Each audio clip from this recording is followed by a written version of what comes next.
आज मैं माननीय गृह मंत्री जी से आग्रह करता हूं।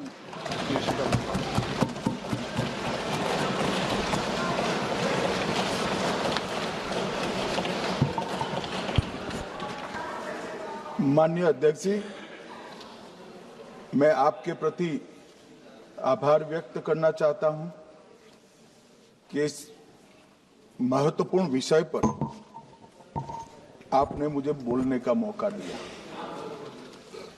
माननीय अध्यक्ष जी, इस विषय पर चर्चा के लिए सत्र की शुरुआत में 2 दिन गतिरोध भी हुआ। इससे एक प्रकार की गैर समझ, गलत धारणा जनता के बीच में पड़ी कि हम लोग ये चर्चा नहीं चाहते। माननीय अध्यक्ष जी, मैं स्पष्ट करना चाहता हूं, संसद ये देश का चर्चा का सबसे बड़ा पंचायत है और हम भाजपा वाले, एनडीए वाले चर्चा से कभी नहीं भागते। कोई भी मुद्दा हो, संसद के नियमों के अनुसार चर्चा के लिए हम तैयार रहते हैं।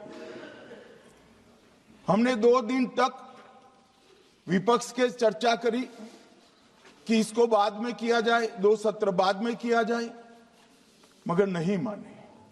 हमने हाँ भर दी। मेरा दायित्व है मान्यवर कि हमने क्यों ना बोली थी। ना बोलने के 2 कारण थे। एक कारण था कि चर्चा गहन पुनः निरीक्षण के नाम पर वो मांगते थे, एसआईआर के नाम पर मांगते थे। मान्यवर, मेरा बहुत स्पष्ट मत है कि एसआईआर पर इस सदन पे चर्चा नहीं हो सकती है, क्योंकि गहन पुनः निरीक्षण की जिम्मेदारी भारत के चुनाव आयोग की है। भारत का चुनाव आयोग और चुनाव आयुक्त ये सरकार के तहत काम नहीं करते। अगर जब चर्चा होती है और कुछ सवाल खड़े किए जाएंगे तो इसका जवाब कौन देगा? मान्यवर, जब उन्होंने कहा कि हम चुनाव सुधार पर चर्चा करने के लिए तैयार है, हम तुरंत मान गए और आज चुनाव सुधार पर ही चर्चा हुई। मान्यवर, लगभग 63 प्लीज मान्य दादा बीमार हो, मैं समझ रहा हूं, मगर बीमार ज्यादा हो तो घर पे रहा करो, यहां सदन का माहौल मत बिगाड़िए। मान्यवर, 63 सदस्यों ने प्लीज ऐसे माहौल ठीक रहना चाहिए। व्यक्तिगत बात है मेरी और दादा के बीच में, माहौल ठीक रहना चाहिए। मान्यवर, 63 सदस्यों ने पक्ष और विपक्ष से इस चर्चा में हिस्सा लिया है और जो चर्चा का समय हुआ था तय, उससे ज्यादा आपने समय लिया है। इसलिए भी मैं आपका धन्यवाद व्यक्त करना चाहता हूं। मान्यवर, चर्चा तय हुई थी चुनाव सुधारों के लिए, मगर ज्यादातर विपक्ष के सदस्यों ने एसआईआर पर ही चर्चा करी। अब चर्चा इन्होंने जिस तरह से शुरू करी है, जवाब तो मुझे देना पड़ेगा मान्यवर, और मैं मानता हूं उनको सुनना भी चाहिए। मान्यवर, इस एसआईआर पर, गहन पुनर्निरीक्षण पर एक तरफा 4 महीने से झूठ फैलाया और देश की जनता को गुमराह करने का प्रयास किया। और मेरा आग्रह है सदन के पक्ष और विपक्ष के सभी सदस्यों, मैंने एसआईआर की प्रक्रिया का, इससे जुड़े हुए संवैधानिक अनुबंधों का और भूतकाल में जो एसआईआर हुए वो सभी का गहन अभ्यास किया है। मैं आज आपके माध्यम से इस सदन को और सदन के माध्यम से पूरे देश की जनता को जो झूठ विशेषकर कांग्रेस पार्टी द्वारा फैलाया गया है, वो झूठ का मेरे तर्कों के हिसाब से जवाब देना चाहता हूं। आप बेटे बेटे ज्ञान मत दीजिए। मान्यवर, ये देश के संविधान में मान्यवर, ये देश के संविधान से, संविधान के अनुच्छेद 2 से चुनाव आयोग की रचना हुई। एक प्रकार से चुनाव आयोग एक संवैधानिक संस्था है। संविधान के अंदर चुनाव आयोग का गठन, उसकी शक्तियां, चुनावी प्रक्रिया, मतदाता की परिभाषा और मतदाता सूची को तैयार करने और उसके सुधारने के लिए की शक्तियां, इसके बारे में स्पष्ट प्रावधान किए गए। और मान्यवर, बड़ी विनम्रता से मैं बताना चाहता हूं कि प्रावधान जब किए गए तब हमारी पार्टी बनी ही नहीं थी। हमारी पार्टी के अलावे जो लोग हैं, इन लोगों ने संविधान सभा में चर्चा कर संविधान को बनाया था। इसलिए ये पूरी चुनाव की प्रक्रिया जो संविधान के अंदर व्याख्यायित की गई है और आज जो हो रहा है, ये दोनों के बीच में क्या अंतर है और आरोप क्या है, इसको मैं जवाब देना चाहता हूं। माननीय, फ्री एंड फेयर चुनाव कराने का हमारा संविधान ने जिम्मेदारी चुनाव आयोग की तय की। मतदाता सूची बनाने की और मतदाता सूची में सुधार करने की जिम्मेदारी भी चुनाव आयोग को दी। अनुच्छेद संविधान के भाग 15 में अनुच्छेद 324, इसमें चुनाव आयोग का गठन, चुनाव आयुक्त की नियुक्ति, लोकसभा, राज्यसभा, विधानसभा, उपराष्ट्रपति और राष्ट्रपति, ये सभी चुनावों का संपूर्ण नियंत्रण संविधान ने चुनाव आयुक्त को दिया है। और चुनाव आयुक्त एक से ज्यादा हो तो इलेक्शन कमिश्नर को दिया है। अब 325 जो अनुच्छेद है, वो किसी भी पात्र मतदाता को मतदाता सूची से बाहर नहीं रखा जाता, इसका प्रावधान करता है। मगर 326 एक गहन पुनर्निरीक्षण के लिए, एसआईआर के लिए बहुत महत्वपूर्ण है। क्या है 326 मान्यवर? इन्होंने मतदाता की पात्रता, योग्यता और मतदाता होने की शर्तें आर्टिकल 326 में तय की है। और वो शर्तें क्या है? सबसे पहली शर्त है कि मतदाता भारत का नागरिक होना चाहिए, विदेशी नहीं होना चाहिए। ये सबसे पहली शर्त है। और ये कह रहे हैं कि चुनाव आयोग क्यों ये कर रहा है? भाई, इसका दायित्व है, इसलिए कर रहे हैं। दूसरी है 18 साल से ज्यादा आयु का व्यक्ति मतदाता बन सकता है। तीसरा, वैधता का निर्धारण मानसिक असमर्थता, अपराध और भ्रष्टाचार में संलिप्तता के लिए जो कानून ने समय समय पर तय किया है, इसके पर। तो ये 3 पात्रताओं के आधार पर भारत के मतदाता होने की बात तय होती है। और ये 3 चीजें किसने देखनी है मान्यवर? चुनाव आयुक्त को देखनी है। चीफ इलेक्शन इलेक्शन कमीशन मतलब चीफ इलेक्शन कमिश्नर और कमिश्नर्स ने देखनी है। और 327 में मतदाता सूची, सीमांकन, चुनाव संचालन और उसके लिए कानून बनाने की सिफारिश संसद को करने की सत्ता चुनाव आयोग को दी है। कल हमारे सदस्य मनीष तिवारी कहते थे गहन पुनर्निरीक्षण का इनको अधिकार ही नहीं है। आर्टिकल 327 पूर्ण अधिकार देता है कि मतदाता सूची इस व्याख्या के आधार पर बनाने का अधिकार चुनाव आयोग को है। मान्यवर, अब एसआईआर पर ही सवाल उठा दिए।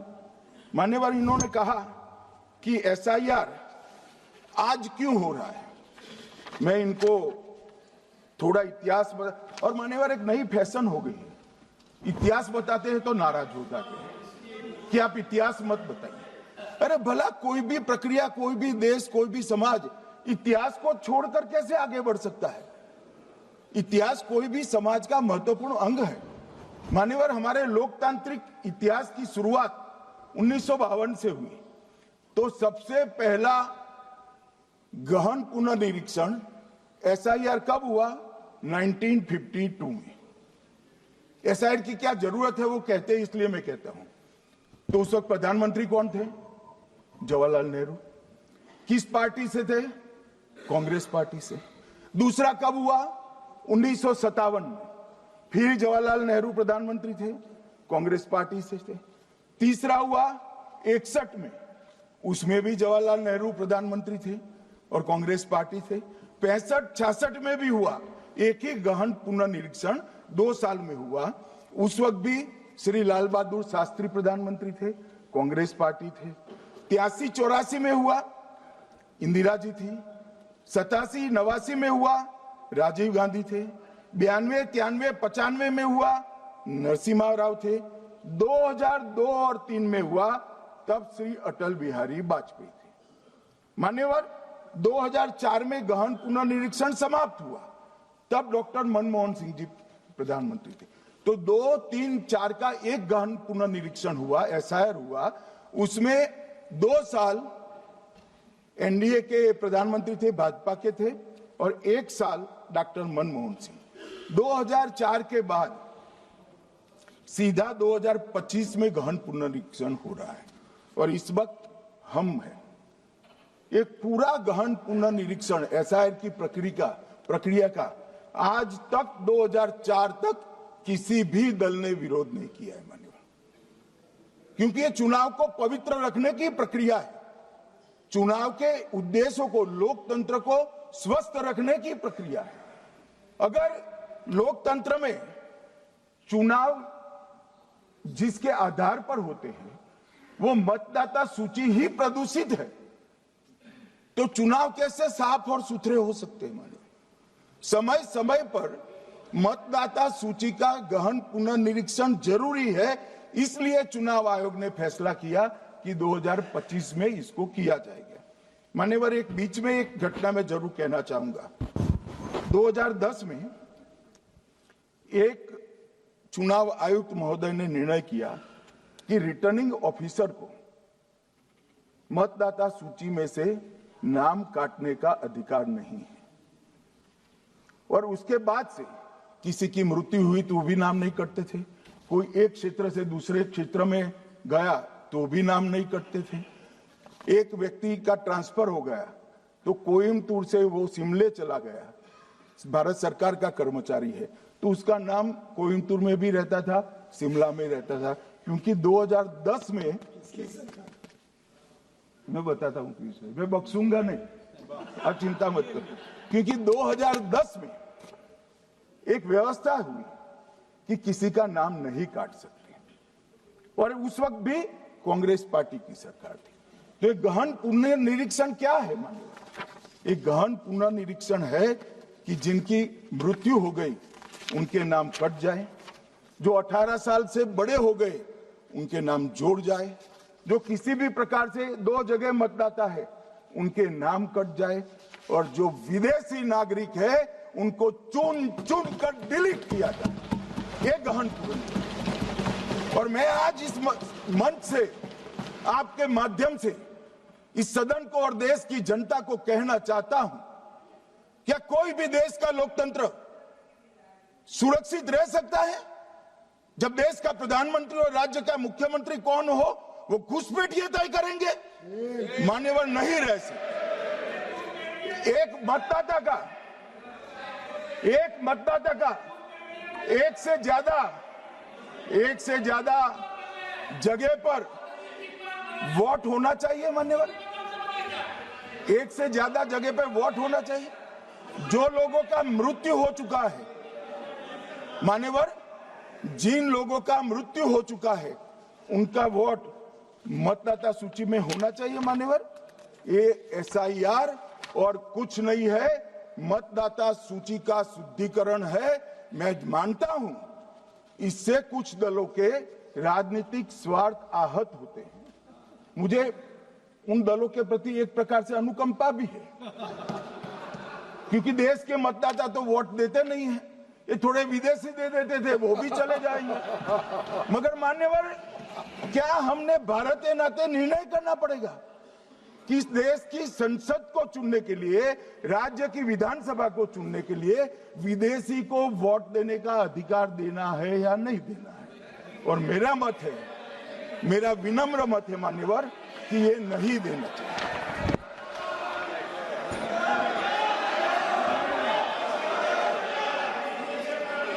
दादा बैठ जाइए प्लीज प्लीज। मान्यवर,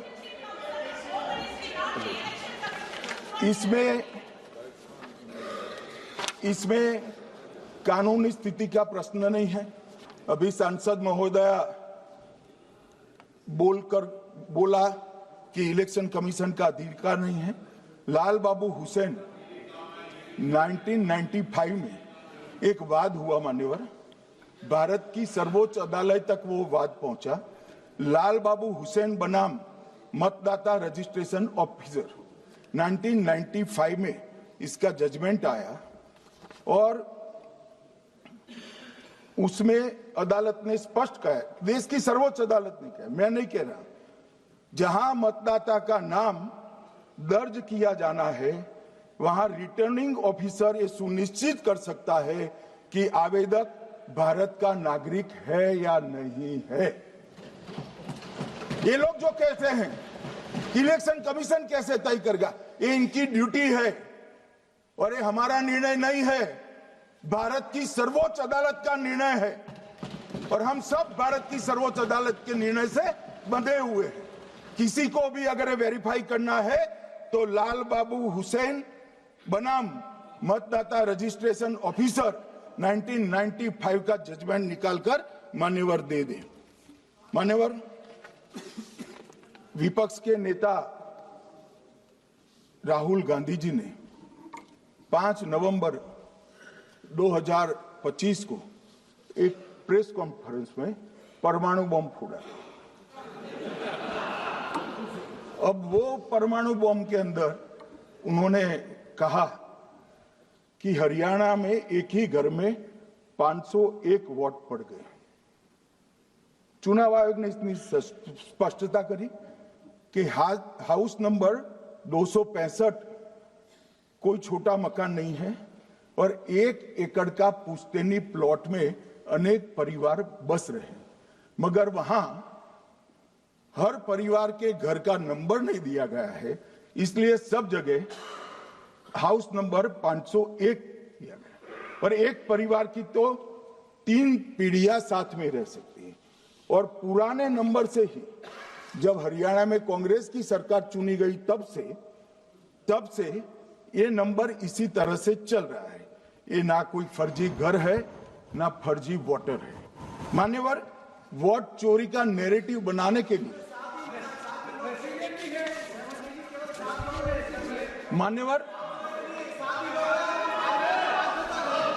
मान्यवर बिहार में भी मेरा भाषण पूरा हो जाने दो। नहीं, आप अभी पूरा भाषण नहीं, कई बार नाम आएगा।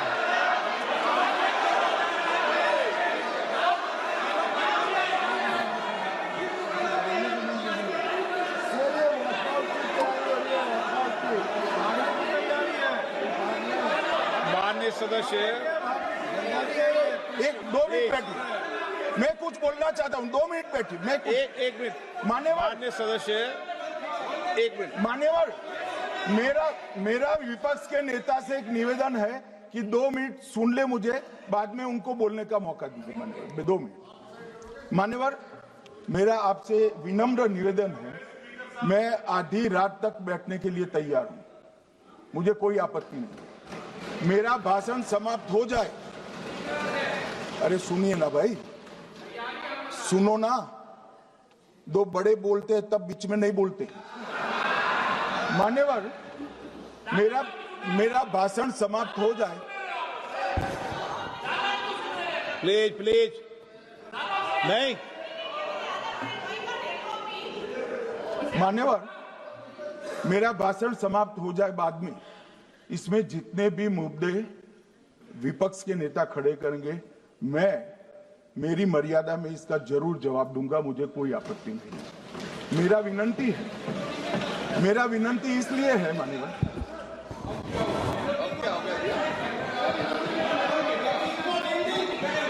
एक मिनट, तो उनको पूरी बात करने दें। हाँ हाँ मान्यवर, मेरा विनंती भी मान्यवर,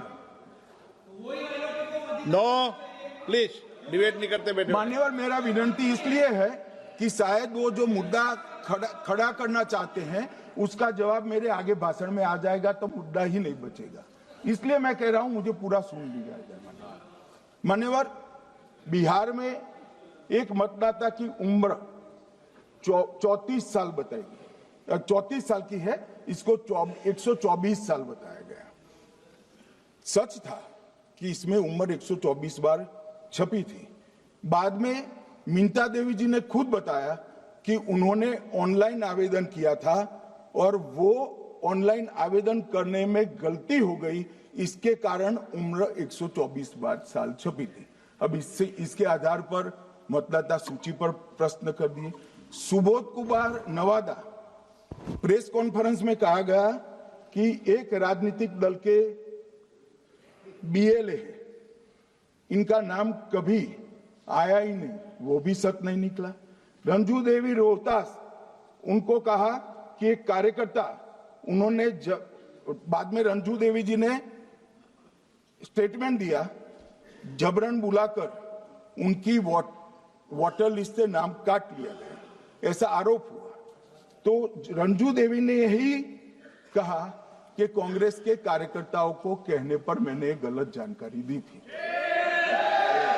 मान्यवर, ये जो प्रेस कॉन्फ्रेंस हुई और उसने जिस प्रकार का देश में माहौल बनाया, चलो ये तो मैंने आरोप जो लगाए थे और सत्य क्या है कहा, मगर मैं विपक्ष के नेता ने जो प्रेस कॉन्फ्रेंस में कहा कि मतदाता सूची ठीक नहीं है, इसको सुधार करना चाहिए, तो भाई गहन पुनर्निरीक्षण क्या है, एसआईआर क्या है, मतदाता सूची का सुधार करने की प्रक्रिया है, और वो कर रहे हैं तो भी विरोध कर रहे हैं, पुरानी मतदाता सूची कर रहे हैं तो भी विरोध कर रहे हैं। भाई मतदाता सूची पुरानी हो या नहीं, आपका हारना तय है, ये मतदाता सूची से नहीं होता। मान्यवर, उन्होंने कहा, अपने लॉजिक के समर्थन में कहा कि भारतीय जनता पार्टी को कभी एंटी इनकम्बेंसी का सामना नहीं करना पड़ता। मान्यवर, एंटी इनकम्बेंसी इनके खिलाफ होती है जो जनहित के विरुद्ध काम करे। ये बात सही है कि भाजपा को एंटी इनकम्बेंसी का फायदा विरोध बहुत कम करना पड़ता है। हमारी सरकारें बार बार चुनकर आती हैं, चाहे राज्य में है या केंद्र में, परंतु ऐसा नहीं है कि हम 2014 के बाद एक भी चुनाव नहीं हारे। छत्तीसगढ़ में 18 में हारे, राजस्थान में 18 में हारे, मध्य प्रदेश में 18 में हारे, कर्नाटक में भी 14 के बाद हारे, तेलंगाना में हम जीत नहीं पाए, चेन्नई में हम जीत नहीं पाए, बंगाल में भी हम हारे। भाई तो तब तो ये मतदाता सूची बहुत अच्छी होती है, तब से नए कपड़े पहनकर आप शपथ ले लेते हो। उस वक्त मतदाता सूची का विरोध नहीं करते हो, और जब मुंह की पटखनी पड़ती है बिहार की तरह, तब मतदाता सूची का विरोध करते हो। माननीय, दोहरे मापदंड नहीं चलेंगे लोकतंत्र में। जब आप जीतते हो तब चुनाव आयोग महान है, जब आप हारते हो तो चुनाव आयोग निकम्मा है, बीजेपी का कहने पर चलता है। जब आप जीतते हो मतदाता सूची अच्छी है, मतदाता सूची अच्छी है, और जब आप हारते हो तो मतदाता सूची खराब है। मान्यवर, मुझे कोई आपत्ति नहीं, इस प्रकार का भ्रांति फैलाए तो फैलाए, मेरा दायित्व है कि इस देश की जनता को एक ड्यूअल स्टैंडर्ड की जानकारी देना, जो मैं आज इस सदन में खड़े होकर दे रहा हूं। मान्यवर, आगे पर भी मैं इस विषय को कहूंगा, और ढेर सारे आरोपों के मेरे पास जवाब है।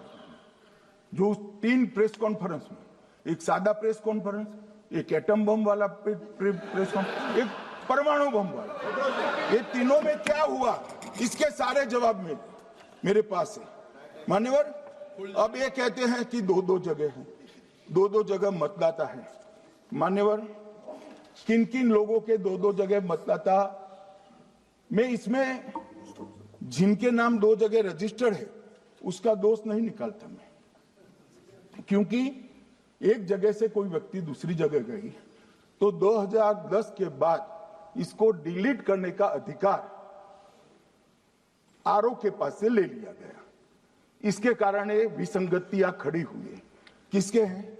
श्री प्रशांत किशोर जी के 2 जगह मतदाता है, पवन खेरा जी का भी है, तेजस्वी यादव का स्वयं का है, टी सिद्दीकी एनआईसी केरल के नेता का है, मान्यवर संजय सिंह आप पार्टी के नेता के हैं, एक किशोरी पेडनेकर यूबीटी शिवसेना के हैं, इनका भी है। मान्यवर, सामान्य गलतियां हैं, क्योंकि एक नियम आ गया, जिसका जब वोट काटने का जिसका अधिकार है उसको रोक लिया गया, तो आरओ वोट काट नहीं सकता था, इसलिए 2 जगह रह गए। अब वो ही एक गहन पुनर्निरीक्षण से सुधरना है, मगर आप गहन पुनर्निरीक्षण को वोट चोरी कह रहे हो।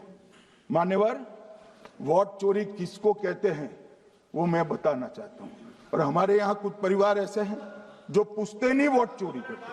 अच्छा, बोलिए आप। हाँ, बोले आप, बोले। हाँ, बोले आप, बोले। स्पीकर सर, मेरा कल एक सवाल था, जो हिंदुस्तान के इतिहास में पहली बार डिसीजन लिया गया कि इलेक्शन कमिश्नर्स को फुल, नहीं फुल इम्यूनिटी दी जाएगी। ठीक है, ये है ना, इसका जवाब इसका पीछ मैं खत्म नहीं किया सर। इसके पीछे जो थिंकिंग थी वो हमें सबसे पहले बताएं।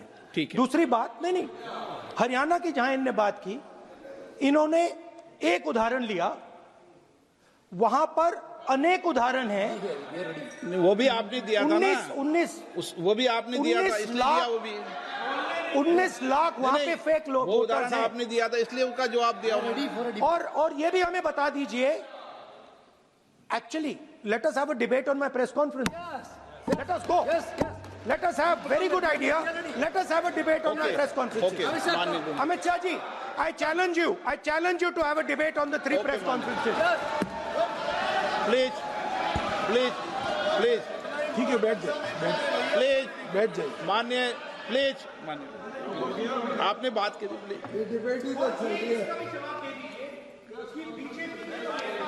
उत्तर प्रदेश में और हरियाणा में दोनों चुनाव में वोट कैसे दे रहे हैं, प्लीज ये भी जवाब दे दीजिए।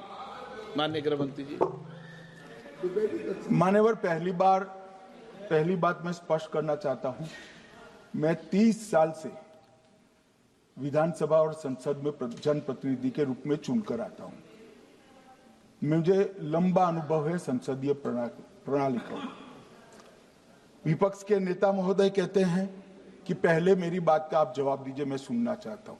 आपकी मुनसफी से संसद नहीं चलेगी, मेरे आप बोलने का क्रम मैं तय करूंगा, इस तरह से नहीं चलेगी संसद। मान्यवर, उनको धैर्य रखना चाहिए, मेरा जवाब सुनने का। इनकी एक बात का जवाब मैं दूंगा, मगर मेरे भाषण का क्रम वो तय नहीं कर सकते, मैं करूंगा, क्योंकि मैं बोल रहा हूं।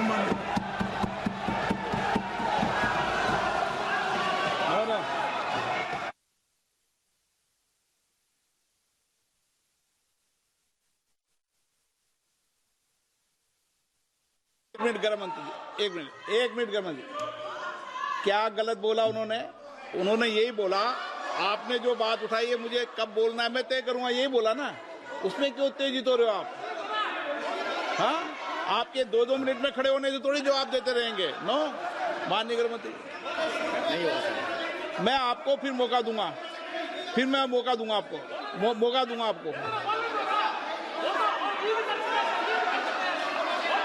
हाँ, बोलिए।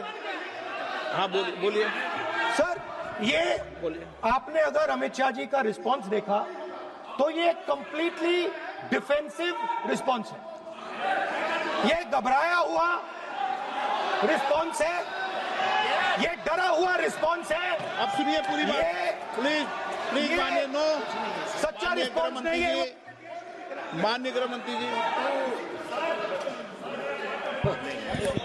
मान्यवर आपके चेहरे पर बैठो बैठो, मान्यवर आपके चेहरे पर चिंता की लकीरें मैं देख रहा हूं कि मैं क्या बोलूंगा।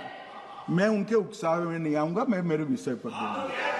मान्यवर, मैंने इतना ही कहा कि मैं मेरे भाषण का क्रम मैं तय करूंगा। मेरे भाषण का पहले क्या बोलना, बाद में क्या बोलना, मैं तय करूंगा। और मैं मानता हूं कि हर एक वक्ता का ये अधिकार है, उनका भी है, मेरा भी है। कल वो बोल रहे तो हम ऐसा थोड़ी ना बोले आप झूठ क्यों बोल रहे हो, हम नहीं बोले, नहीं बोल सकते साहब। वो माननीय विपक्ष के नेता है, वो बोल सकते अपना भाषण। मान्यवर, और मैंने तो ये भी कहा मेरा पूरा भाषण छूट कर कुछ बच जाता है तो आप पूछिएगा, मैं जवाब दूंगा। मगर अब धैर्य भी चाहिए और सुनना भी चाहिए, दोनों चीजें करनी पड़ती है। मान्यवर, वोट चोरी का कोहराम बचा। मैं वोट चोरी किसको कहते हैं वो बताना चाहता हूं। वोट चोरी के 3 आयाम हैं। एक तो मतदाता नहीं है, मतलब योग्यता नहीं है, और आप वोटर बन जाते हो तो वोट चोरी माना जाएगा। दूसरा, आप गलत प्रकार से चुनाव जीतते हो तो वोट चोरी माना जाएगा। और तीसरा, जनादेश को डिफाई करते हो, मतलब वोट के विपरीत आप कोई पद प्राप्त कर लेते हो तो भी एक प्रकार से वोट चोरी होता है। अरे सुनो ना, क्यों जल्दबाजी करते हो मानिकम, क्यों? अब मैं 3 वोट चोरी की घटनाएं बताना चाहता हूं। सबसे पहली घटना हुई आजादी के बाद देश का प्रधानमंत्री तय करना था। तय कौन करना था? तो उस वक्त के जितने प्रांत थे इसके कांग्रेस के अध्यक्षों ने, उनके एक एक वोट से तय होना था। अब 28 वोट श्री सरदार पटेल को मिले और 2 वोट जवाहरलाल नेहरू जी को मिले।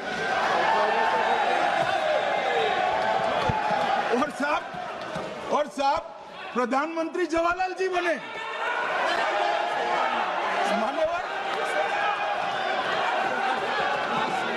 मान्यवर,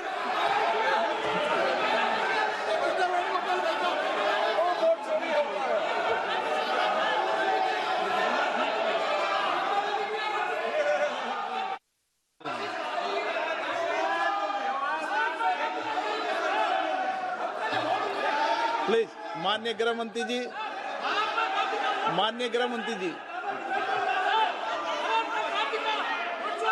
प्लीज।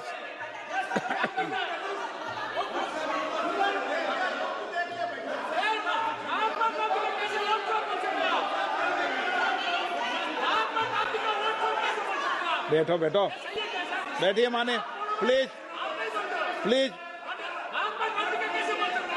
प्लीज।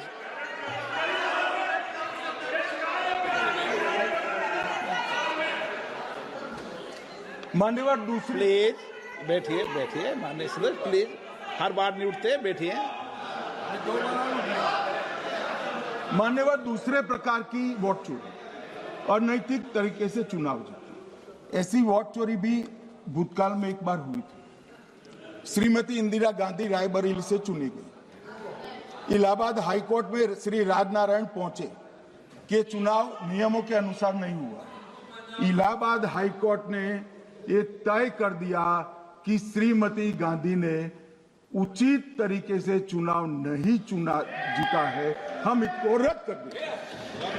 मान्यवर, ये भी वोट चोरी थी, बहुत बड़ी वोट चोरी थी। और उसके बाद में क्या हुआ? उसके बाद में वो वोट चोरी को ढकने के लिए संसद में कानून लाए कि प्रधानमंत्री के खिलाफ कोई केस ही नहीं हो सकता। मैं विपक्ष के नेता को कहना चाहता हूं, इम्यूनिटी की बात आप चुनाव आयोग की पूछ रहे हैं, इसका तो मैं जवाब दूंगा, इम्यूनिटी का। मगर ये इम्यूनिटी जो श्रीमती गांधी ने दी थी, इसके लिए आपका क्या कहना है? और उन्होंने तो स्वयं के लिए ले ली। उनका आरोप है। ले, ऐसे नहीं चलता। मान्यवर, आप जब बोले, जब 5-5 मिनट में उठेंगे क्या? ये मान्यवर, उनका नौ, आरोप है। आप भी बोले, आप भी बोले, आप भी बोले। नौ गलत, एक मिनट में सदस्य नहीं उठेगा ना। मान्यवर, उनका आरोप है कि सरकार ने बनाया तो लोकतंत्र ने बनाया, तो जो समय का केस था वो बताया है, आगे का तो बताया। मोदी जी को भी सब लोगों ने प्रधानमंत्री बनाया है भाई, आपकी कृपा से नहीं बने हैं। मान्यवर,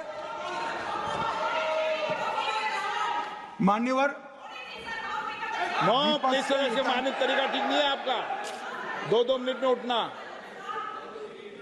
मान्यवर, विपक्ष के नेता ने कहा कि आपने चुनाव आयुक्तों को इम्यूनिटी दी। इनका आरोप सत्य नहीं है, मैं इसकी बात बाद में करता हूं, परंतु हमने तो चलो मानो चुनाव आयुक्त को इम्यूनिटी दी, श्रीमती गांधी ने तो अपने आप को इम्यूनिटी दी। और फिर जब ये संवैधानिक सुधार के वायरस चैलेंज हुए तो वो केस जीतने के लिए 2, 3 और 4 नंबर के सर्वोच्च न्यायालय के जज को बाईपास कर चौथे नंबर के जज को चीफ जस्टिस बनाया और वहां केस भी जीत लिया। और मान्यवर, ये तो इतिहास है, कौन झुठला सकता है? इनको कोई पढ़ाता नहीं है इतिहास, ये तो इतिहास है, सर्वोच्च अदालत और संसद के रिकॉर्ड में रखा हुआ इतिहास है। इसके खिलाफ लल्लन सिंह जैसे कितने लोग पूरा जीवन लड़े बिहार में इमरजेंसी के खिलाफ, जेल में गए, लाखों लोग गए। और तीसरी वोट चोरी कहना चाहता हूं, तीसरी वोट चोरी का प्रकार मैंने बताया था कि योग्यता नहीं है और मतदाता बन जाना। अभी एक वाद पहुंचा है, वाद मतलब डिस्प्यूट पहुंचा है दिल्ली की सिविल अदालत में। उसमें डिस्प्यूट ये है कि सोनिया गांधी जी इस देश की नागरिक बनने से पहले मतदाता बने।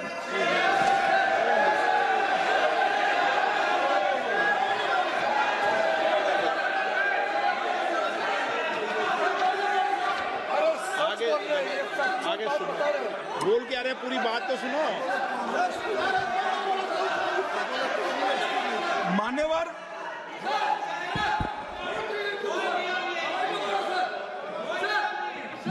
मैंने इतना ही कहा है कि अदालत में केस चल रहा है जो फैक्चुअल है। अब जवाब तो उनको अदालत में देना है, सोनिया जी ने यहां क्यों दे रहे? अदालत में जवाब देना है।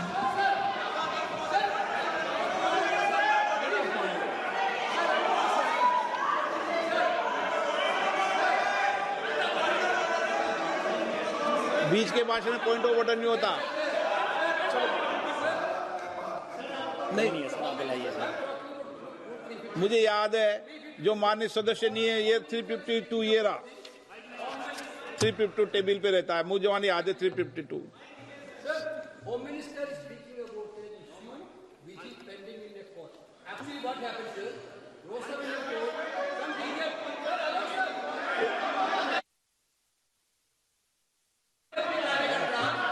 filed a case on Madam Sonia Gandhi's voting on that 80. Sir, that Ross Avenue Court dismissed that case without, there is no substance in that case. After that, the same person given an appeal. Gandhi not even voted in that election. I am challenging Home Minister. Okay. Sonia Gandhi not even voted that election. Can you prove it? Can you prove it? Sir, misleading statement a Home Minister doing. Sir, you are. What is this, sir? एक minute please दादा, एक minute please. No, बैठिए। No मान्य please. देखिए मान्य सदस्य, 2 दिन से मैं चर्चा को सुन रहा हूं और 2 दिन से चर्चा सुन रहा हूं, और 352 आपने भी पढ़ा है, मैंने भी पढ़ा है, ठीक है ना। कई बार इधर से भी उधर से भी इस विषय को कई बार बोला गया है। जब डिबेट चलती है उसके संदर्भ में कई विषयों को बोला जाता है, ठीक है ना। और इसीलिए सुनिए बात, माननीय गृह मंत्री जी ने, आपने आधी बात सुनकर हर 2-2 मिनट में उठने लगोगे, ऐसे चर्चा नहीं होती। आप उनकी पूरी बात को सुनिए, क्या संदर्भ था, उन्होंने कोई फैसला नहीं दिया है, उन्होंने एक जानकारी जो आई है वो जानकारी सदन के पटल पे रखी है। अब मुझे सुनिए तो, अब आपने एक मुद्दा खड़ा किया, मुझे जवाब तो देने दीजिए। मान्यवर, मैंने कुछ ऐसा नहीं कहा, मैंने सिर्फ इतना कहा है कि एक वाद दायर हुआ है दिल्ली की अदालत में, मैंने कोई कंक्लूजन नहीं कहा। मैंने कहा कंक्लूजन का, मैंने कोई कंक्लूजन नहीं कहा। कंक्लूजन तो जब उनका नोटिस का जवाब वो दे देगी तब अदालत देगी, तब फिर से बताऊंगा मैं। मगर अभी तो मैंने सिर्फ इतना कहा है कि वहां एक केस रजिस्टर्ड हुआ है जिसमें श्रीमती गांधी को नोटिस इश्यू किया है। इसमें इतने लाल पीले होने की जरूरत क्या है? मान्यवर, हम सबका साझा दायित्व है, हम भी विपक्ष में बैठे, हम चुनाव जितने जीते हैं इससे ज्यादा हारे हैं। हम लोगों का तो एक प्रकार से पौना जिंदगी ही विपक्ष में ही चला गया, चाहे राज्य हो या केंद्र हो। कई चुनाव हमारे, हमने चुनाव आयुक्त और चुनाव आयोग पर कभी आरोप नहीं लगाया। एक नया पैटर्न खड़ा, एक नया पैटर्न, मैं पूरा वाक्य नहीं बताना चाहता। श्रीमती ममता बनर्जी ने चुनाव आयोग पर आरोप लगाए, स्टालिन जी ने लगाए, बीडी सतीशन जी ने लगाए, श्री राहुल गांधी ने लगाए, मल्लिकार्जुन खड़गे जी ने लगाए, तेजस्वी यादव जी ने लगाए, अखिलेश यादव जी ने लगाए, वी शिवन कुट्टी ने लगाए, हेमंत सोरेन जी ने लगाए, भगवंत मान जी ने लगाए। अब पहले तो ऐसी परंपरा सिर्फ कांग्रेस पार्टी में थी, मगर संपर्क का दोष कहता होता है साहब, ये सारे इंडिया अलायंस वाले चुनाव आयोग के खिलाफ आए। मान्यवर, चुनाव आयोग एक तटस्थता से चुनाव कराने वाला संस्थान बनाया गया और इसकी मान्यता कोई पॉलिटिकल पार्टी ने नहीं दी, भाग और अनुच्छेदों के तहत हमारे संविधान ने दी और ये संवैधानिक प्रक्रिया है। इस संवैधानिक प्रक्रिया पर सवाल खड़े कर कर, अनर्गल आरोप कर कर आप पूरे चुनाव आयोग की एक प्रकार से पूरे दुनिया में इसकी छवि को धूमिल करने का काम कर रहे हैं। आपको लगता है कि आप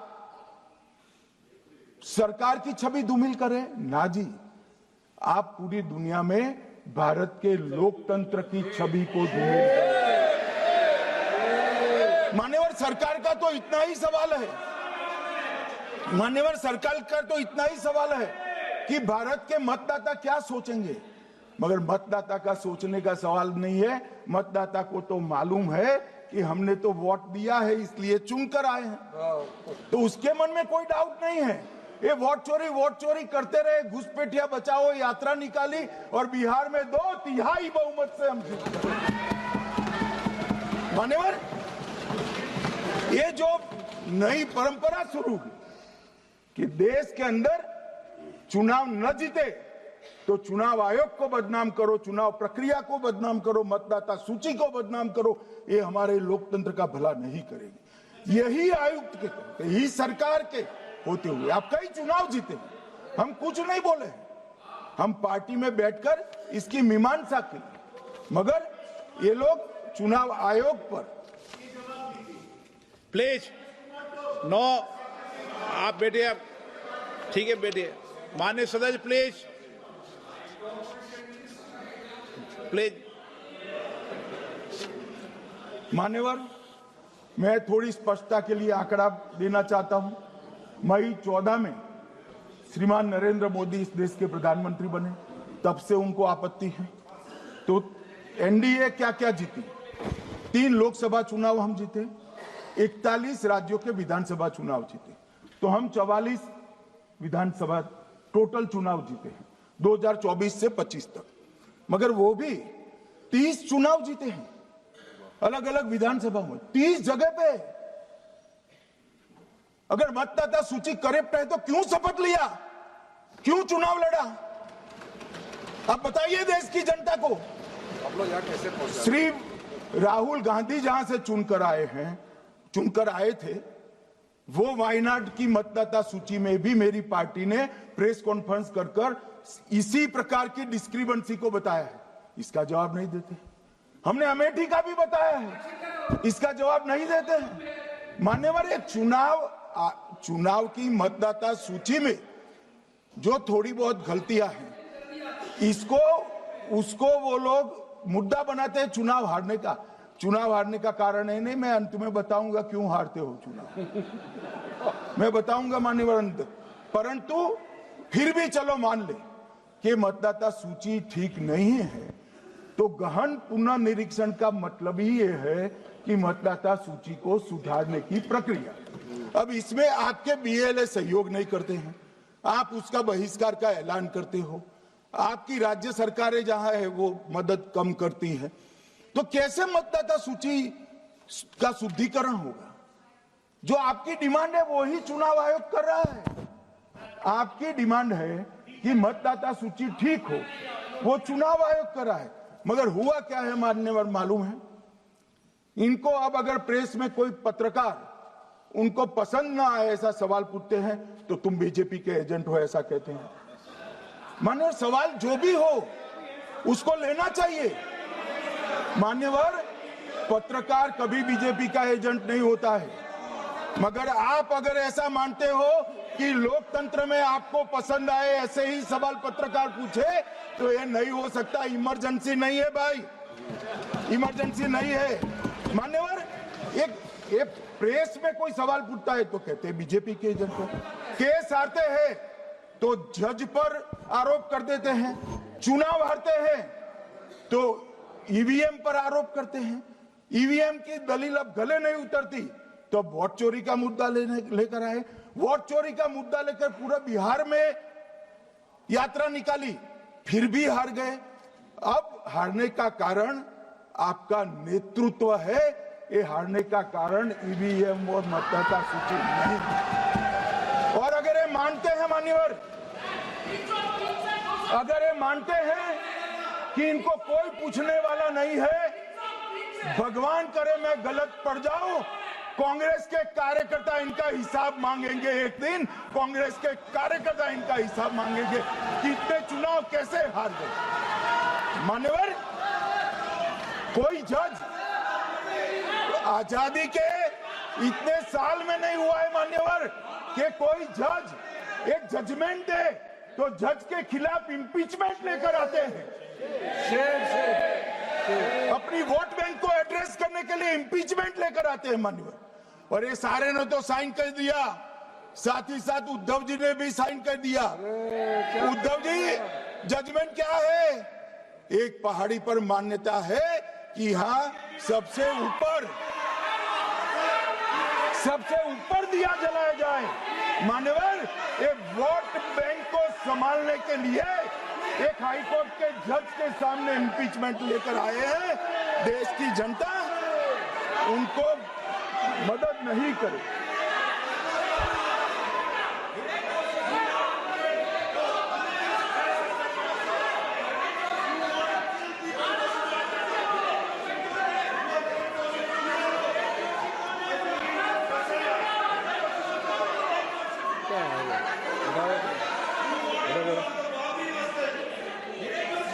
प्लीज नो, माननीय गृह मंत्री जी।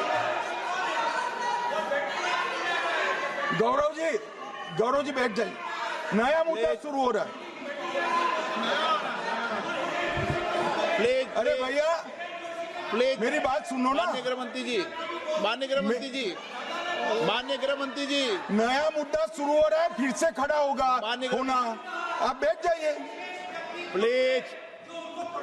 नो नो,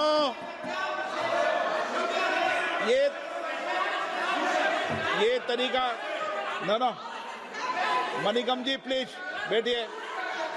नो, ये तरीका ठीक नहीं है। प्लीज बैठे बैठे बैठे।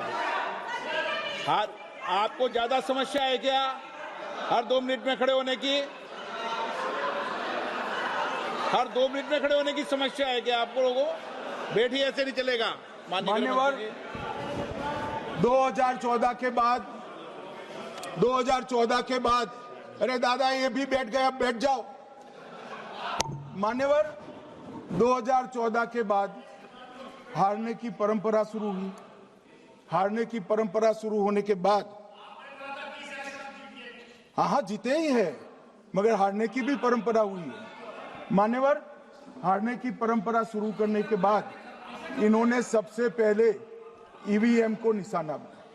आज मैं आपके माध्यम से सदन को और सदन के माध्यम से देश की जनता को बताना चाहता हूं, ईवीएम कौन लेकर आया इस देश में?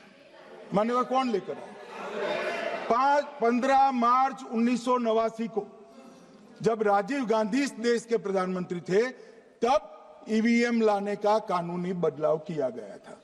अब राजीव गांधी के ईवीएम के कानून का भी विरोध कर रहे हैं। मान्यवर, इसके बाद में अरे सुनो ना क्या प्रक्रिया हुई। इसके बाद में ईवीएम के खिलाफ किसी ने याचिका करी। इस देश की सर्वोच्च न्यायालय के 5 जजों ने बैठकर ईवीएम के कानूनी बदलाव को 2002 में उचित ठहराया। राजीव गांधी को भी नहीं मानते, सर्वोच्च अदालत को भी नहीं मानते हैं। फिर 98 में मध्य प्रदेश, राजस्थान और दिल्ली, इसमें सिर्फ 16 विधानसभाओं में इसका ट्रायल लिया गया। कितना केयरफुल है ये भी बताता हूं। हुडा बैठो, ये भी कितना केयरफुली चुनाव आयोग आगे बढ़ा है। मध्य प्रदेश, राजस्थान और दिल्ली, ये राज्यों की सिर्फ 16 विधानसभा में इसका ट्रायल लिया गया। हर प्रकार से चेक कर ईवीएम का उपयोग सबसे पहली बार पूरे देश में 2004 में हुआ।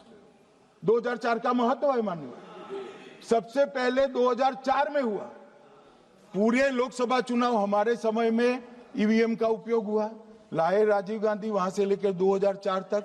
और 2004 के चुनाव में कौन जीता भाई? वो जीत गए। उस वक्त ईवीएम की चर्चा बंद। 2009 का चुनाव हुआ, पूरा ईवीएम से हुआ, ये जीत गए। चुप्पी साध ली। 2014 में सब हम जीते तो कौ चालू कर दी। वो सरकार में थे। मान्यवर, ये क्या है? जब कानून आप लाए, मशीन आपने इंट्रोड्यूस किया, चुनाव आप पहला जीते मशीन से, दूसरा चुनाव जीते, मौत से 10 साल राज किया और हार गए तो फिर रोते हैं। मान्यवर, देश की जनता मानती है इसको।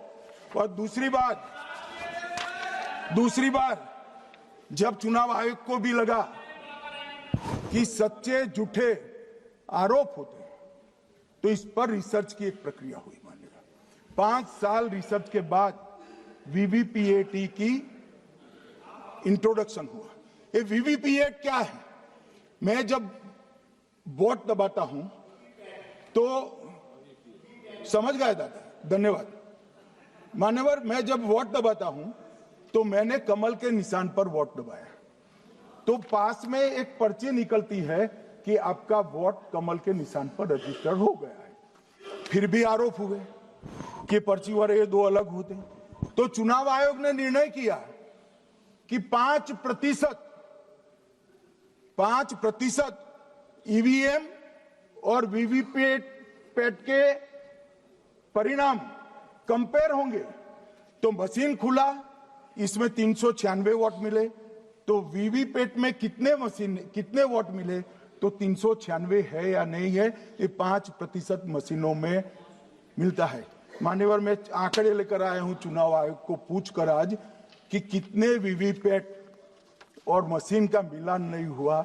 आज तक 16,000 मशीन और वीवीपैट का मिलान हुआ है, एक में भी वोट का बदलाव नहीं। और ये जब मतगणना होती है तब उनके पोलिंग एजेंट बैठते हैं मान्यवर, परिणाम पर वो साइन करते हैं, दोनों प्रकार के, मशीन के और वीवीपीएटी के परिणाम पर भी साइन करते हैं मान्यवर, और ये इस पर आरोप लगा रहे हैं मान्यवर। अब ये कह रहे हैं कि उस वक्त वाईफाई नहीं थी। सबसे पहली बात 2004 में वाईफाई आ चुकी थी, मगर फिर भी चलो मान लो, आरोप लगाते गए।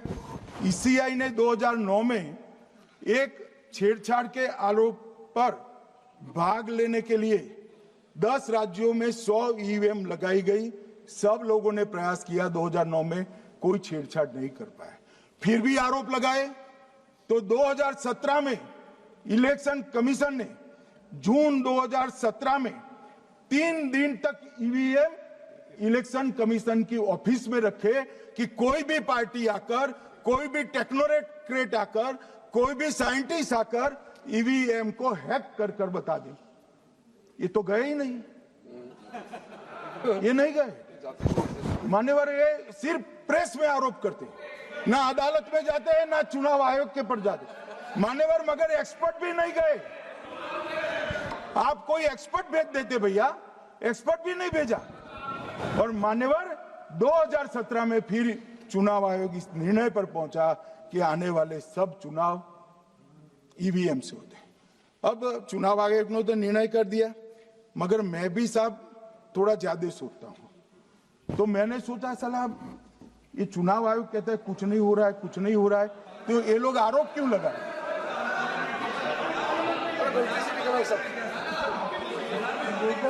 मान्यवर मेरे शब्द कोई ऐसे हो तो काट दीजिए। काट दिया राहुल जी। मान्यवर मैंने सोचा कि भाई कुछ गलती नहीं है, मान्यवर कोई गलती नहीं है, तो ये लोग विरोध क्यों कर रहे?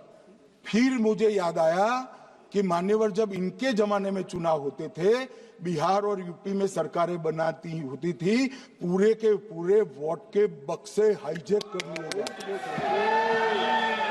ईवीएम आने से ये बंद हो गया, ईवीएम आने से बंद हो गया। और मान्यवर चुनाव की चोरी बंद हुई है, इसलिए पेट में दर्द हो रहा है। ईवीएम का दोष नहीं है, चुनाव जीतने का तरीका जनादेश नहीं था, करप्ट प्रैक्टिसेस थी, इसके कारण चुनाव जीतते थे। अब आज ये पूरे एक्सपोज हो चुके हैं। जब जनादेश पर चुनाव होता है तो आप जीत सकते हो, जीतो, स्वागत है उसका, मगर जब हारते हो तो अन्य कारण बताना, जैसे पहले मैंने कहा ऐसा बताना, ये ठीक नहीं है। मान्यवर कल मैंने लीडर ऑपोजिशन का भाषण स्वयं यहां बैठकर सुना है। पूरा भाषण उनका धागों में उलझ गया, थ्रेड्स में उलझ गया। मान्यवर ये कहते हैं पीएम का शेड्यूल देखकर चुनाव आयोग चुनाव तय करता है।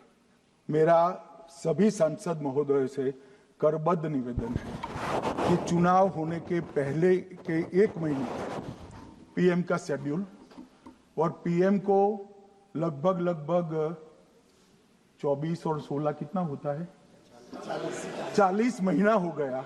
इसमें से किसी भी 1 महीने का शेड्यूल दिखाओ। पीएम की गति ही इतनी है, कोई भी महीना उठाओगे तो इतने ही प्रवास करते हैं। मानवर इसको चुनाव का कोई लेन देन नहीं है। हमारे प्रधानमंत्री जनसंपर्क में आजादी के बाद सबसे ज्यादा प्रवास करने वाला प्रधानमंत्री, और मैं जानता हूं साहब, मैं जानता हूं नरेंद्र मोदी जी को 2001 से मैं बता सकता हूं, एक भी दिन की छुट्टी नहीं, एक भी वैकेशन नहीं, लगातार जनता का काम करना। मैंने कभी नहीं देखा उनको वैकेशन में। कई बार इनका अनुकरण करने का प्रयास करते हैं तो बीपी बढ़ जाता है इतना, ये फिर रुक जाएंगे फिर। मान्यवर ये पूरी चर्चा चुनाव सुधार पर थी। मैंने आज ये भी जांच करा,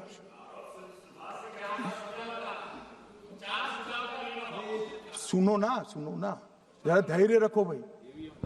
मान्यवर, मैंने आज सुबह चुनाव आयोग के वहां जांच कराई।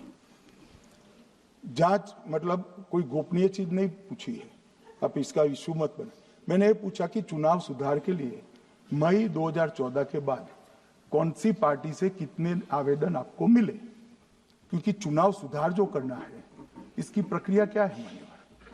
चुनाव सुधार सभी राजनीतिक दलों के साथ चर्चा कर कर चुनाव आयोग भारत सरकार के विधि मंत्रालय को भेजता है और विधि मंत्रालय इसका कानून बनाकर संसद के सामने रखता है। ये प्रक्रिया है। तो मैंने सोचा कि इतना बड़ा हो हल्ला हुआ तो ढेर सारे चुनाव सुधार कांग्रेस पार्टी ने दिए होंगे, तो मैं जरा उसका पूछा कर दूं, लगे हाथ तो इसकी भी बात कर लूं। इसमें गोपनीय क्या है? तो मैंने पूछा तो साहब मुझे एक रहस्य मालूम पड़ा कि आज तक मई 2014 से चुनाव आयोग को एक भी चुनाव सुधार का सुझाव कांग्रेस पार्टी से नहीं मिला। मान्यवर,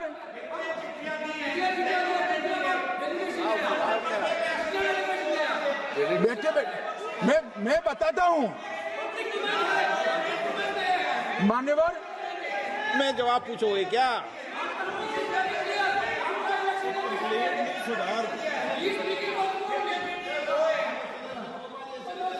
आप भी बोले, हर बोलने पर एक एक बार उठेंगे क्या? हर चीज का जवाब पूछेंगे क्या आप? नो, ये तरीका ठीक नहीं है। नो, ये तरीका ठीक नहीं है। नो नो माननीय सदस्य, प्लीज बैठिए बैठिए बैठिए बैठिए बैठिए बैठिए बैठिए बैठिए अच्छी परंपरा रखें। ओके,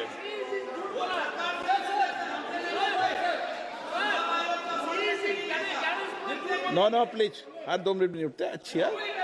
नो, ऐसी नो, प्लीज बैठिए आप, प्लीज बैठिए, प्लीज बैठिए, प्लीज बैठिए, सुनिए प्लीज, प्लीज बैठिए। माननीय सदस्यगण, ये कभी परंपरा नहीं रही कि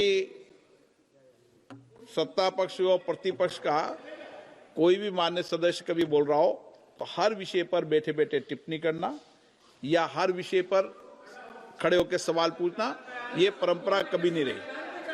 आपने भी भाषण दिया आज, आपको कोई ने बीच में उठ के पूछा कोई ने?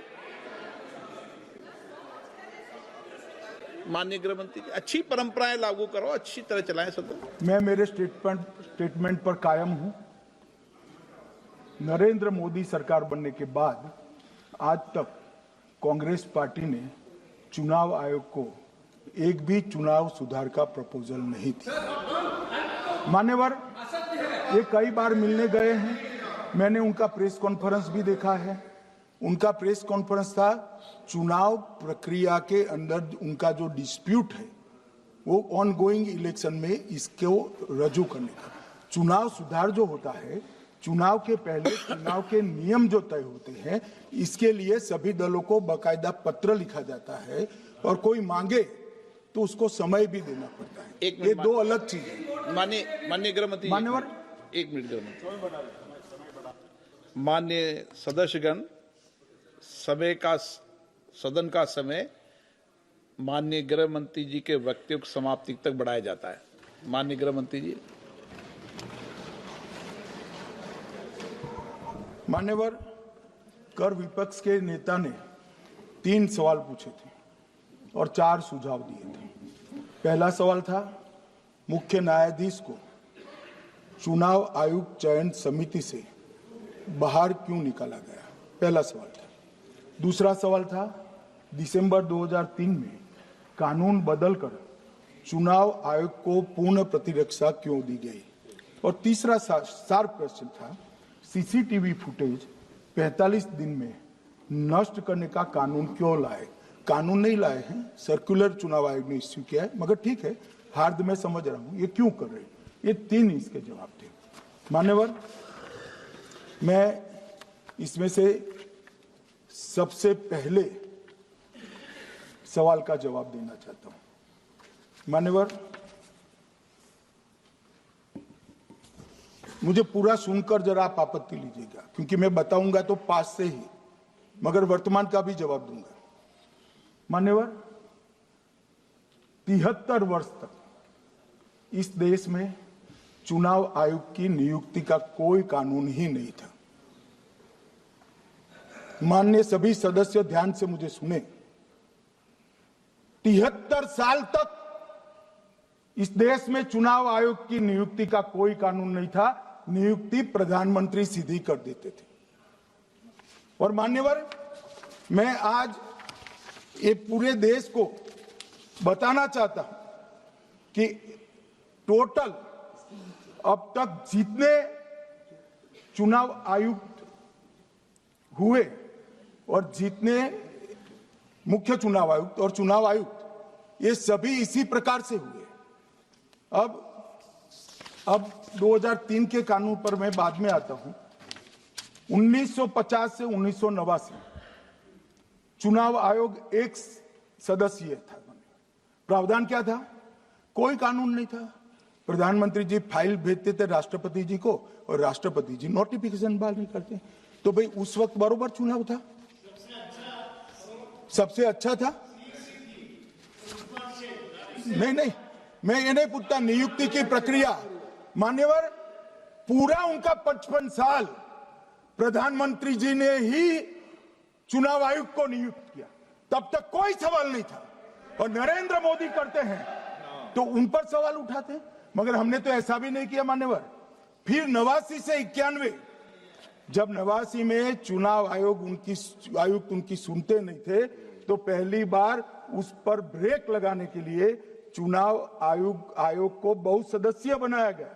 ये बिहार के चुनाव के कारण ही हुआ, परंतु वो भी प्रधानमंत्री की फाइल से ही अपॉइंट होते हैं। और मान्यवर, 21 चुनाव आयुक्त, कमिश्नर और मुख्य चुनाव, और 21 और 29 इस प्रकार से हुए जिसमें कोई प्रधानमंत्री जी ही रखते थे। कांग्रेस पार्टी ने ही ये परंपरा बनाई थी, कानून भी कांग्रेस पार्टी ने बनाया था। मगर आज आरोप करना है इसलिए आपने चुनाव चोरी कर लिया, चुनाव चोरी कर लिया, चुनाव चोरी कहने से कुछ नहीं होता। जनता हमको सुनती है भाई, और हम जवाब भी देते हैं। मान्यवर, ये 50 से लेकर 2023 तक कोई कानून नहीं। बाद में 2023 में एक अनूप बरनवाल बनाम भारत सरकार मुकदमा हुआ। उसमें सुप्रीम कोर्ट ने कहा कि भाई चुनाव आयुक्त की नियुक्ति थोड़ी पारदर्शी होनी चाहिए। सुझावी था, ऑर्डर नहीं था। हमारे सॉलिसिटर जनरल ने वहां कंसेंट दी, तो उन्होंने कहा कि भाई हमें कानून बनाने में थोड़ी देर लगेगी और हमें इस पर कंसल्टेशन भी करना पड़ेगा, चुनाव आयोग से भी करना पड़ेगा। तो उन्होंने कहा ठीक है, अगर आप सहमत हैं, मैं जजमेंट और आर्गुमेंट पढ़कर अगर आप सहमत हैं तो जब तक कानून नहीं बनता, चीफ जस्टिस ऑफ इंडिया की अध्यक्षता में एक कमेटी बने और प्रधानमंत्री और विपक्ष के नेता इसके मेंबर। हमें कोई आपत्ति नहीं थी, हमने हाँ बोला सर। और विपक्ष के नेता भी थे, प्रधानमंत्री थे और सीजे। 2023 में कानून बन गया। कानून क्या बना? विपक्ष के नेता, प्रधानमंत्री तय करेंगे, वो एक मंत्री और स्वयं प्रधानमंत्री, ये 3 लोग बैठकर चर्चा कर मेरिट्स में चुनाव आयुक्त और मुख्य चुनाव आयुक्त की नियुक्ति करेंगे। मान्यवर, हमारे टाइम में तो और पारदर्शी, ये कह रहे हैं हमारा तो 33% ही हिस्सा है। भाई 33% तो है ना, हमारा तो हिस्सा ही नहीं था। और मान्यवर, मैं रिकॉर्ड से बताता हूं, 2012 में सीयूसी की नियुक्ति होनी थी।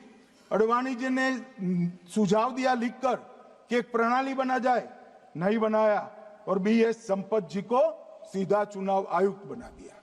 उसके बाद में भी एक व्यक्ति कैसे है इसकी चर्चा है, नवीन चावला, जिसको आपातकाल की भूमिका पर शाह आयोग ने कहा था ये निष्पक्ष नहीं है, उनको मुख्य चुनाव आयुक्त बना दिया। जबकि मुख्य चुनाव आयुक्त गोपाल स्वामी ने इनके खिलाफ पक्षपात के सबूत भी भेजे खारिज कर दिया मान्यवर, सुने नहीं। हमारे समय में ऐसा कभी नहीं हुआ है। हमारे समय पर विरोध होता है, मगर पक्षपात के सबूत किसने नहीं दिए हैं। और भाई, जहां तक 66% और 33% का सवाल है, आप कह रहे हो कि वहां 2 लोग होते हैं और आप 1 होते हैं, ये तो हम तय नहीं करते हैं। 140 करोड़ की जनता तय करती है कौन 66 होगा और कौन 33। यहाँ कौन बैठेगा वो तो 140 करोड़ लोग तय करते हैं। वो आपके लिए तय करोगे तो आप 66 हो जाओगे, मगर आप तो 100 रख कर गए थे, हमने उसको 33 दे दिया। मान्यवर, ये क्या सवाल उठाते, और वो समझते हैं कि मैं बोलता हूं तो बस ये ब्रह्म वाक्य होगा। ऐसे नहीं होता है मान्यवर, हर चीज के तर्क होते हैं। इनका जो भाषण तैयार करते हैं वो भी ठीक से नहीं करते, रिसर्च नहीं करते मान्यवर। इन्होंने सीसीटीवी फुटेज 45 दिन में इलेक्शन कमीशन ने नष्ट करने का निर्णय किया, इस पर आपत्ति उठाई। मान्यवर, जन प्रतिनिधित्व अधिनियम 1951 की धारा 81 में एक प्रावधान है। प्रावधान क्या है? उम्मीदवार चुने जाने के बाद 45 दिन में चुनाव याचिका दायर कर सकते हैं। 45 दिन के बाद इसको कोई चुनौती नहीं दे सकता। ये नियम 1991 में बना, तब उस वक्त सीसीटीवी फुटेज नहीं था। सीसीटीवी फुटेज बाद में चुनाव आयोग ने एक सर्कुलर से रूल्स में बदलाव कर ऐड किया। अब किया क्या है चुनाव आयोग ने?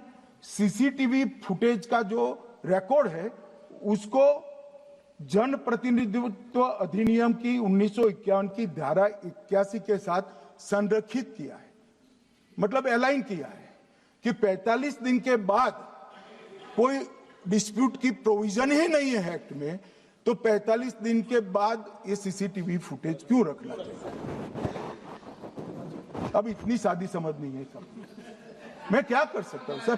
सब समझ के कोई इंजेक्शन नहीं होते जो भड़ाम से दे दिया। मान्यवर, ये धारा 81 1951 से है, मगर पहले पर्चियों से होते थे तो पर्ची के लिए थी। अब सीसीटीवी फुटेज का कैमरा आ गया तो सीसीटीवी फुटेज ऐड कर दिया। मान्यवर, उन्होंने कहा, और इस वक्त जब सीसीटीवी फुटेज जब प्रक्रिया में ऐड किया, तब स्पष्ट चुनाव आयोग ने कहा था कि सीसीटीवी रिकॉर्डिंग संवैधानिक दस्तावेज नहीं है, ये आंतरिक प्रबंधन है। किस चीज का आंतरिक प्रबंधन? कि चुनाव सीज होने के बाद कोई पुनः मतदान की अर्जी करता है कि भाई ये मतदान मथक में चुनाव ठीक नहीं हुआ, तो चुनाव आयोग जो निर्णय करता है वो सीसीटीवी फुटेज के आधार पर करता है। पहले मौखिक करता था, टेक्नोलॉजी आई, सीसीटीवी फुटेज स्वीकार कर लिया। अब ये आंतरिक प्रबंधन के लिए है मान्यवर। फिर भी चुनाव आयोग का जो निर्णय मैं बताता हूं, उन्होंने कहा सामान्य जनता को एक्सेस होना चाहिए।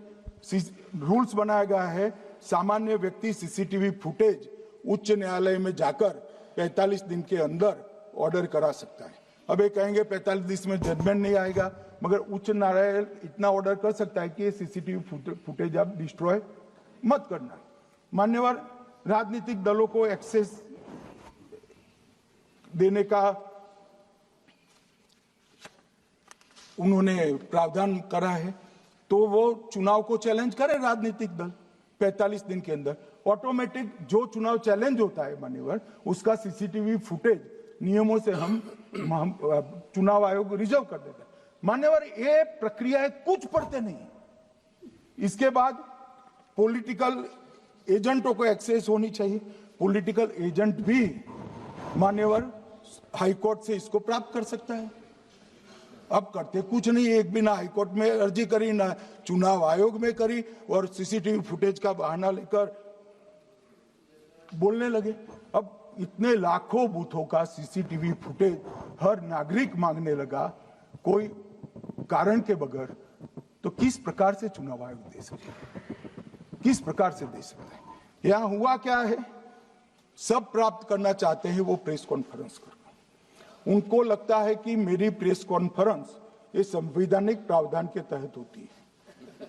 ऐसा नहीं होता है। वे प्रेस कॉन्फ्रेंस जो करते हो जिन मुद्दों का, इसकी लीक कर अर्जी दे दो, टपक से मिल जाएगी सारी दिख, मगर अर्जी नहीं करते, कोर्ट में नहीं जाते हैं, चुनाव आयोग में नहीं जाते हैं, और चुनाव चोरी हो गया, चुनाव चोरी हो गया, चुनाव चोरी हो गया करते।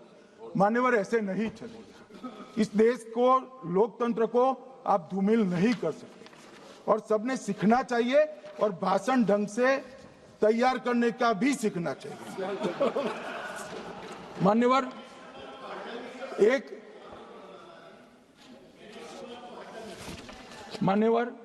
एक उन्होंने कहा सीईसी को 2003 में कानून बनाकर इम्यूनिटी दी। मान्यवर,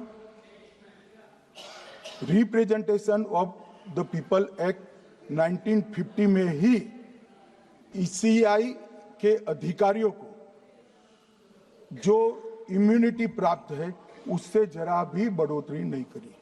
हमने सिर्फ रिप्रेजेंटेशन ऑफ 1951 के एक्ट को पुनरावृत्ति की है।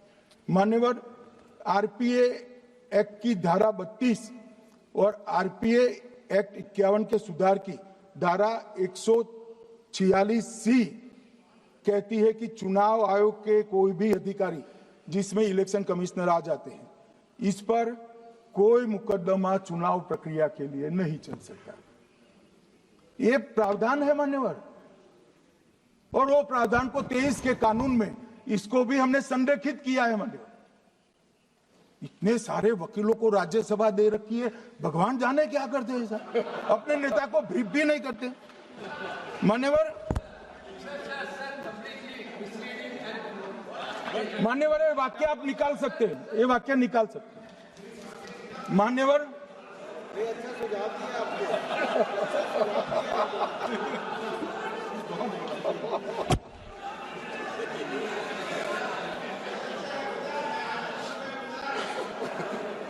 मान्यवर, फिर ये सब हो रहा कल देर रात को मान्यवर मैं मेरा भाषण तैयार कर लूं, तो मैंने अपने आप को पूछा कि ये सब इतना स्पष्ट है तो ये मुद्दा क्यों उठा रहे। मेरी समझ में अगर इतना पढ़कर आता है तो उन्होंने भी तो पढ़ा होगा। ये मुद्दा क्यों उठा रहे? मूल मुद्दा है अवैध घुसपैठियों को मतदाता सूची में रखने। इन लोगों ने मान्यवर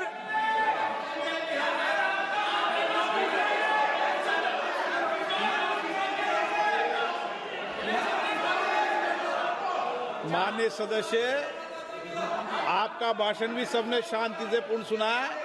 आप भी सुनने की सामर्थ्य रखो। नहीं, आप सुनने की सामर्थ्य रखो। नो, प्लीज बैठिए, सुनो, पूरा भाषण सुनो। आप जब बोलते हैं तो इधर भी सुनते हैं, आप भी इधर भी बोलते हैं, इधर सुने। गृह मंत्री इलेक्शन रिफॉर्म के लिए बात हुआ था सर।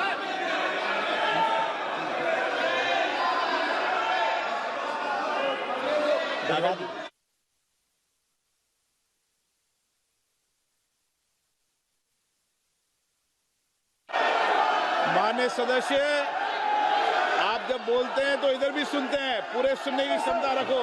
सर, ये लोग डर गए हैं, जवाब नहीं सुन सकते हैं। इतना दिनों से देश के सामने में झूठ फैला करके इन्होंने गुमराह करके चर्चा मांगा। आज गृह मंत्री जी एक बात का जवाब दे रहे हैं, ये भाग गए, डर गए, सुन भी नहीं सकते ये। अगर ये सुन नहीं सकते हैं, इतना दिनों से संसद का समय बर्बाद क्यों किया? अगर सच्चाई नहीं सुन सकते तो इतना दिनों तक सरकार पर संसद का समय लोगों को भ्रम फैला करके क्यों समय बर्बाद किया? ये दिखा रहे, हमको मालूम था ये भागने वाले हैं। सच्चाई को सुनना चाहिए, सच्चाई को सुनना चाहिए। और जब जब सच्चाई सामने में आया तो डर गए, सुनने का कैपेसिटी तक नहीं है और इतना गुमराह किया। पिछले सेशन का पार्लियामेंट सेशन इन्होंने तबाही किया, मॉनसून सेशन को भी इन्होंने बर्बाद किया इसी मुद्दे पर, और ये हमारे शीतकालीन समय को भी इन्होंने 2 दिन बर्बाद किया। आज बारीकी से जो बता रहे थे ये लोग भाग गए, ये तो ठीक नहीं है।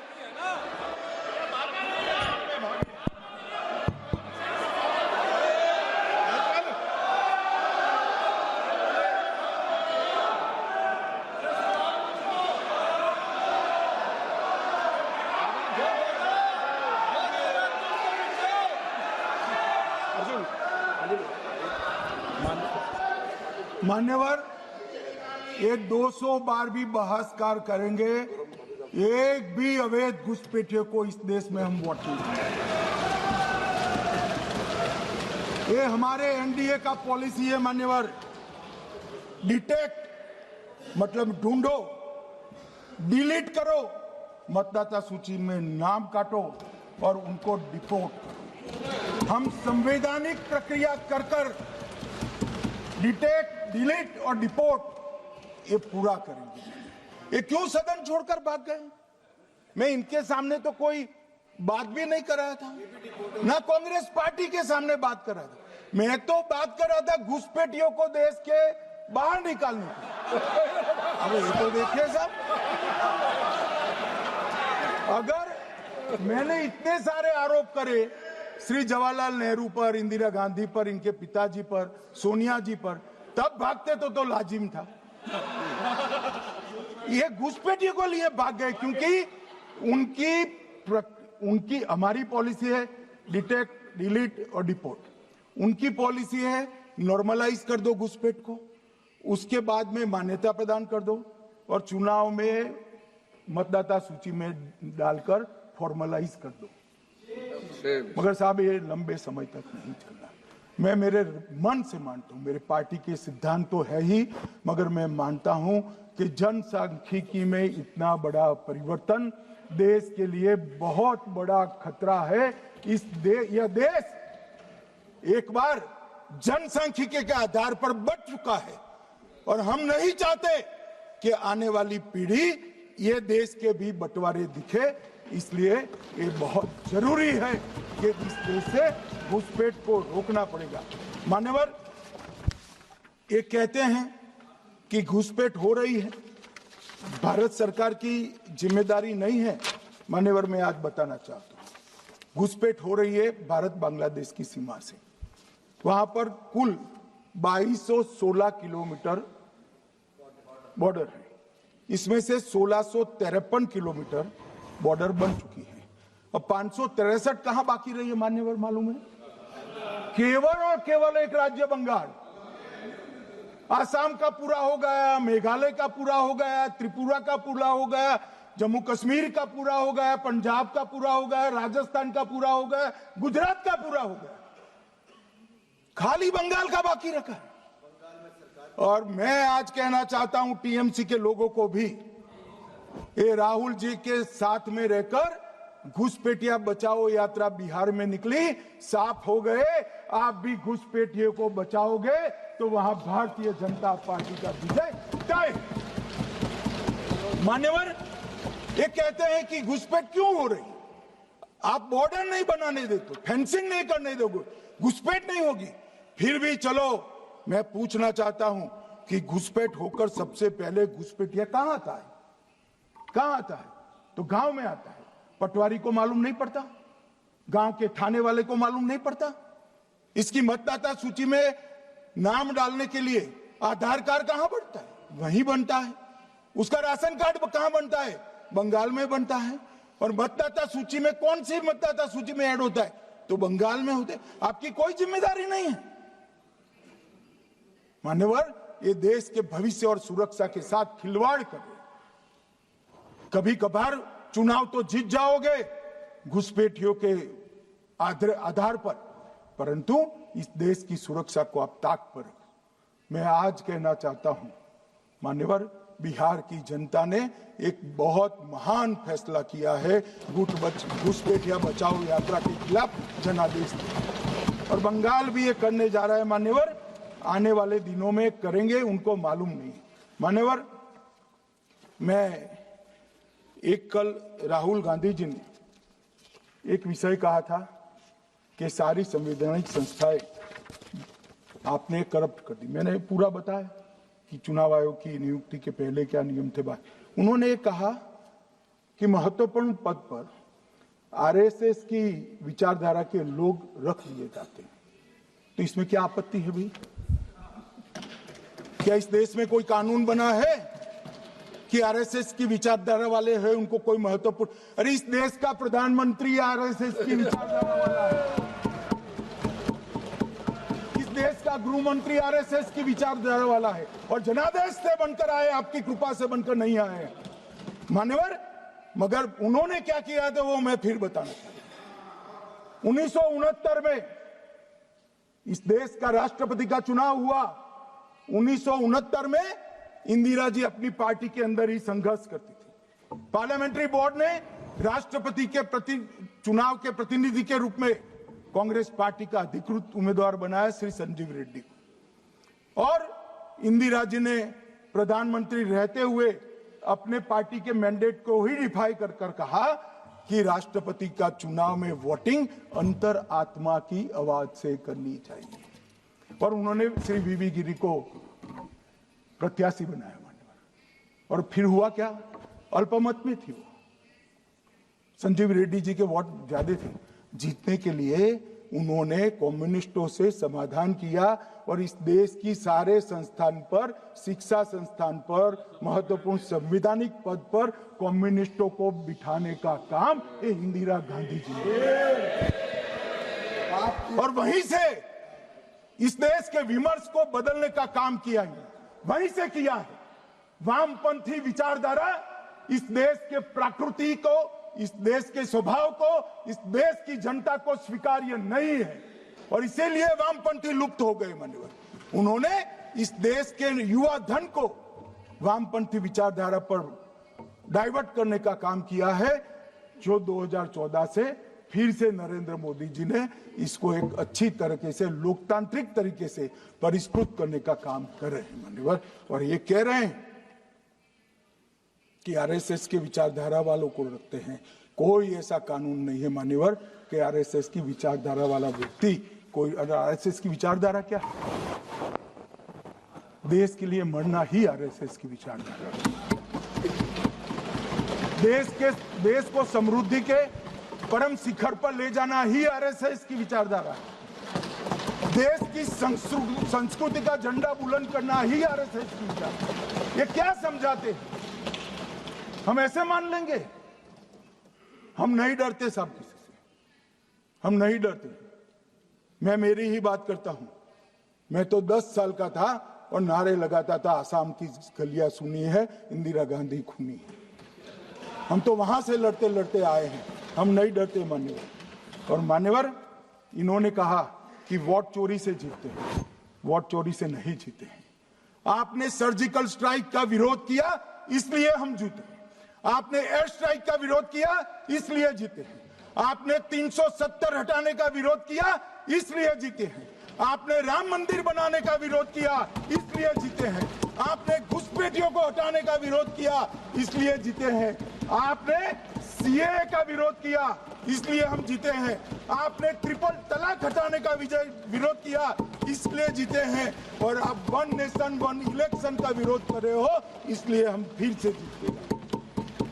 माननीय 60 करोड़ गरीबों के घर में इस देश के प्रधानमंत्री जी ने घर पहुंचाया, गैस पहुंचाया, पानी पहुंचाया, शौचालय पहुंचाया, 5 किलो अनाज मुफ्त पहुंचाया, और 5 लाख तक की दवाइयां मुफ्त कर दी। क्या समझते हैं कि वोट चोरी कर कर जीते हैं? इस देश के इंफ्रास्ट्रक्चर को 40 साल देख लीजिए और हमारे 11 साल देख लीजिए, इंफ्रास्ट्रक्चर को 3 गुना बढ़ाने का काम हमारे प्रधानमंत्री नरेंद्र मोदी। और इसलिए जनता हमें जिताती है। और मैं तो अभी भी कहना चाहता हूं, चले गए हैं मान्यवर, मैं अभी भी कहना चाहता हूं, यार कांग्रेस पार्टी तुझे टिकट तो देती नहीं है। मान्यवर मैं अभी भी कहना चाहता हूं, एसआईआर का विरोध करोगे तो बिहार की जगह बंगाल और तमिलनाडु में भी साफ। मान्यवर, इस 140 करोड़ की जनता का जनादेश ईश्वर का आदेश होता है। हमारे यहाँ तो कहते हैं ना कि जनता ही जनार्दन होती है, तो जनता का फैसला श्री कृष्ण का फैसला होता है, जनार्दन का फैसला। और वो जनता के फैसले को ये लोग वोट चोरी इस तरह की भाषा का प्रयोग करते हैं। जनता देख रही है, जनता आंख मूंद कर नहीं बैठी। मान्यवर, मैं तो धन्यवाद करना चाहूंगा हमारे पार्लियामेंट्री अफेयर्स मिनिस्टर का कि इन्होंने तो एक अलग रास्ता कर एसआईआर पर चर्चा कर ली, वरना इनका झूठ एक तरफा जनता में जा रहा था। आज आपने भी मुझे इतना विपुल मात्रा में समय दिया, जरूरत पड़ी वहां प्रोटेक्शन भी दिया, मुझे संरक्षण दिया, इसलिए मैं आपका भी धन्यवाद करना चाहता हूं।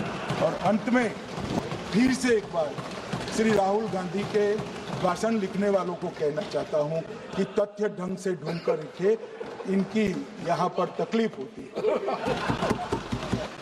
सभा की कार्रवाई कल गुरुवार दिनांक 11 दिसंबर 2025 को प्राप्त 11 बजे तक के लिए स्थगित की जाती है।